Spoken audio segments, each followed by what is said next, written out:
On rolls, basically cinnamon rolls, but the copycat version. And here is the non-aesthetic side of baking, because this is how it is for everybody else. Ingredients you're gonna need is normal yogurt, self-raising flour, that's basically for your dough. And then for the inside of the Cinnabon, the cinnamon part, you're gonna need cinnamon, brown sugar, and soft butter. So I suggest to keep your butter out like a couple hours, so maybe in the morning and bake in the afternoon, just so it gets soft and you don't have to melt it. And also you're gonna need some cream cheese, icing sugar, and some vanilla essence. This pecans is extra. I'm making a little bit of a twist. And then also make sure you have brown sugar and cinnamon. I can't remember if I said those already.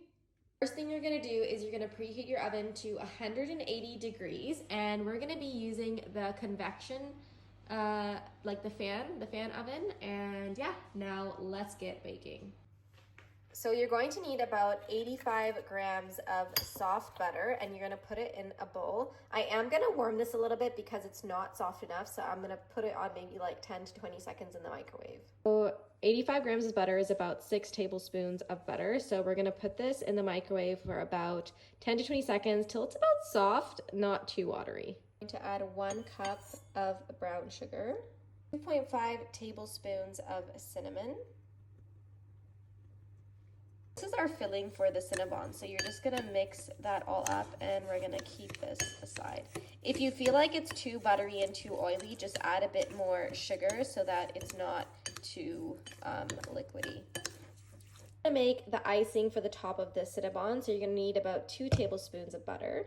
Cup of icing sugar. I kind of mixed it with granulated sugar because I underestimated how much I had, but I'm sure it will be fine. It might just be a little bit more thicker. So technically you just need 1 cup of icing sugar, and I just kind of added the granulated sugar because we're not baking and it's just kind of like an icing. It should be okay. We're going to add 140 grams of cream cheese. You can use Philadelphia. Honestly, I just use the Dunn's brand because it's what I found. 1/4 teaspoon vanilla essence. So I kind of made a mistake. This is what happens when I video things. So I'm supposed to blend the butter, to blend all the liquid things, so the butter, the cream cheese, and the vanilla essence together first, and then I was supposed to add the icing sugar, but it's okay.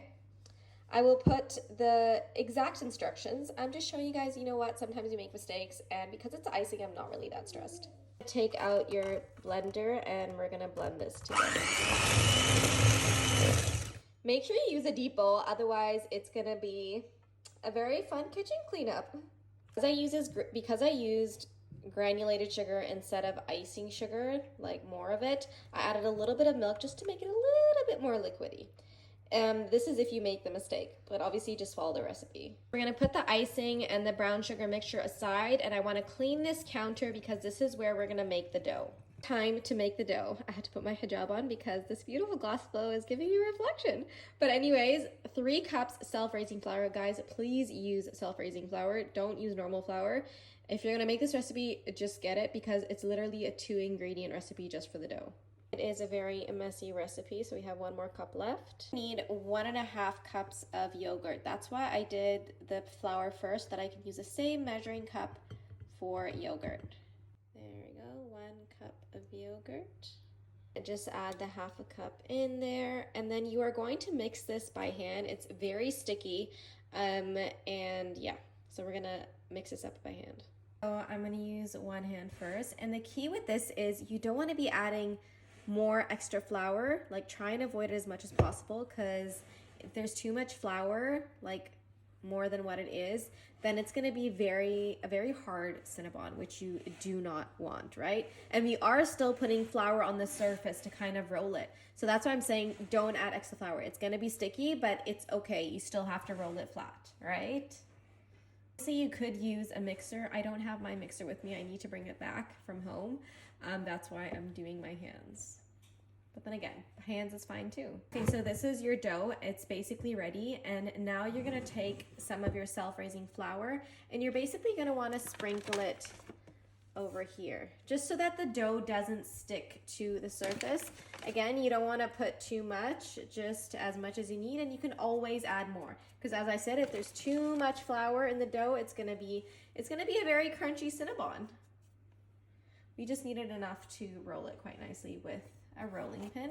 This is not the best rolling pin, but it will do. If you have a full wooden one, you are very lucky. I actually need to get one of those. Okay, so we are going to plop this on the surface, and what we're gonna do is we're gonna flatten it and we're gonna make it into a rectangle. So what I usually do is I flip it just to make sure there's flour on each surface, and then I'm gonna start rolling it with a rolling pin. I need to make this into a rectangle, so let's do this. So it needs to be, yeah, I was supposed to say, excuse my rolling pin. I really need to upgrade it. I just don't use a rolling pin that often. I kind of want it to be like a couple centimeters, maybe like 1 centimeter thick. This is how thin it is. And now what I'm gonna do is I'm gonna put the cinnamon and sugar mixture all over here, right? We are gonna be rolling it from the long side, so this way, right? And then we're gonna use a string to cut it. So let's put the cinnamon.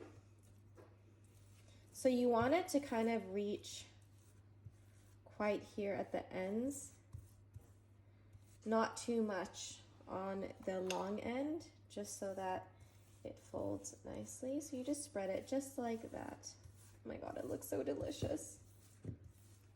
One thing I've never done before is I'm actually adding some pecans, but I'm gonna crush it. So I'm gonna add some crushed pecans in here before I roll it. And now we're gonna sprinkle it more in just a little bit, not too much, because again, I don't want it to affect how when it's rolled and when it's cut. Just to give some crunch. I love crunch. I don't like anything smooth. I'm not a pudding person. I love things with texture. That's just who I am.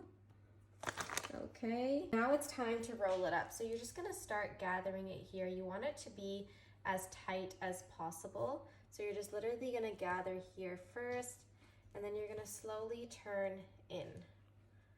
Okay, slowly turning in, slowly turning in. Again, as tight as possible. That's why you need the kind of like the brown sugar and that to go on the outside as much as possible, because that's gonna create a cinnamon roll. And just as tight, you do a little bit by little bit each side. And if it's sticking, just put some flour just to kind of to help it not stick, because you don't want it to start breaking from the bottom. Yeah, just use a flour to kind of help you if you feel like it's sticking. Okay, we're gonna finish that up. We have it, it's all rolled up, and now we're gonna start cutting it. So what I do is I usually take a knife to kind of help me section it perfectly. So I kind of just do it by hand. I usually like it that much because I don't want it to, because this will tell you how high it goes basically. You can eyeball it, you can use a ruler. Honestly, it is totally up to you. The biggest parts that get so confusing is the end, so that is actually perfect. And now we're gonna take a string and cut this because it's much more neater. You start cutting it, make sure you have your dish ready. So I'm using this oven-proof dish just because I'm gonna be serving it in this, and it's just so much easier, less transfer and all that. So we're just gonna keep that ready. You're just gonna take a regular string from your sewing kit, and what you're gonna do, so I'm gonna cut this off because I don't wanna mess the whole string. And you're basically just gonna go under, and then you just squeeze like that. And then you're gonna take it here, and this is how it looks, nice and neat, and you're gonna place it in the oven-proof dish. And then we're gonna repeat that movement there. And again, just do it. And because there's nuts, it is a bit more tricky, but it's still coming out quite perfect, and you can just slot the nuts in. It's actually so much fun, and it's so therapeutic. I prefer this than cutting it, definitely, because cutting it is actually so stressful. I used to cut it, but this is just so much easier and such a great trick if you're not good at cutting and just baking in general. Okay, and the one thing here, because we use self-raising flour, you need to leave just a little bit of space. So I wouldn't put more than 4 in each layer, just so that there's enough, and if there's extra, you can just use another dish. Just cut them on. You can always reorganize it later, so don't worry about it not fitting or any of that. I'm just putting it close together for now, but I still have about 4 more to go, so I'm probably gonna rearrange it. This recipe basically makes 12. I did make the 24 recipe, but I found it way too much. So now we're just gonna rearrange it so that it fits beautifully. I'm gonna leave up a little bit of space between each one, just so that it's not too wide for all of it. For this dish, I actually needed a little bit more, so I'm kind of, some of them are a bit too big, so I'm kind of cutting off the top a little bit and making one of them into two, and that's okay. You know, you make these mistakes sometimes and you just kind of make it work.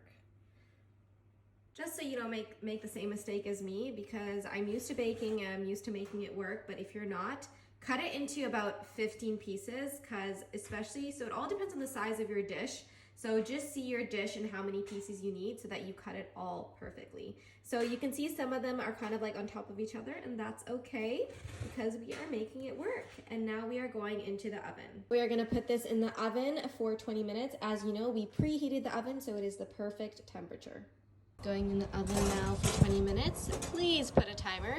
And I usually like putting it at the bottom rather than the top because I want it to be perfectly even rather than getting fully baked at the top. Let's close this up. While it's baking, let's clean up because the kitchen needs to be clean by the time it's done. Okay, so it is ready. So we're gonna take this out. It's been about 25 minutes. I put it up for an extra 5 minutes just because I felt like it needed it. And we are going to put the icing on first and then put it back in the oven. Okay, so we're just gonna kind of like pour the icing on and then use a knife to kind of spread it over. And I'm not gonna leave any icing left. I'm just gonna put it all in. Just gonna kind of spread it over a little bit just so we get to see the shape of the cinnamon. Yeah, and then you're just gonna spread it over so it goes in all the corners of the pan.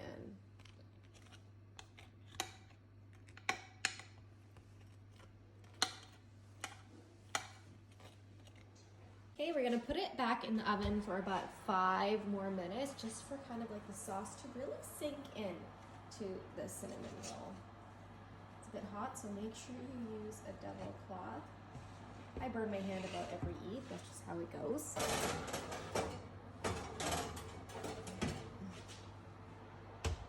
Before I put it in, I'm actually just switching off the oven because it doesn't really need to bake. We just kind of want the icing to kind of melt over. So the oven is off, it's cooling down, and I'm just leaving the cinnamon rolls in there for like maybe 2 to 3 minutes. Just took it out of the oven, and then I'm just gonna sprinkle some pecans on it. That is the gorgeous Cinnabon rolls. Thank you guys for watching, and hope you guys make it, and let me know how it comes out.